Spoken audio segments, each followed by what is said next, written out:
Hari keempat pasca banjir bandang dan tanah longsor di Kabupaten Luwu, Sulawesi Selatan, TNI AU mengevakuasi 40 orang dari Kecamatan Latimojong.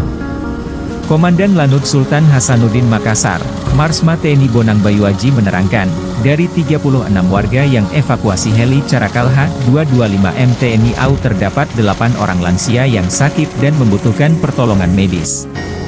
Sulitnya medan yang berada di daerah pegunungan dan perubahan cuaca yang demikian cepat di lokasi banjir dan tanah longsor membuat helikopter Caracal H225M TNI AU harus bekerja cepat untuk mengirimkan bantuan.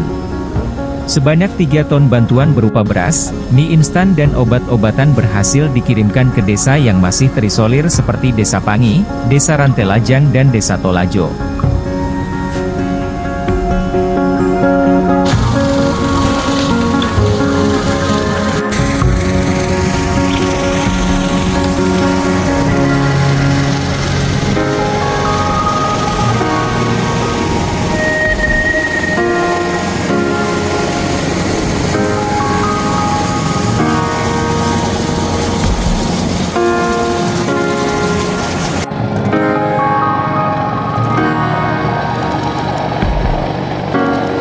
Download Tribun X sekarang, menghadirkan lokal menjadi Indonesia.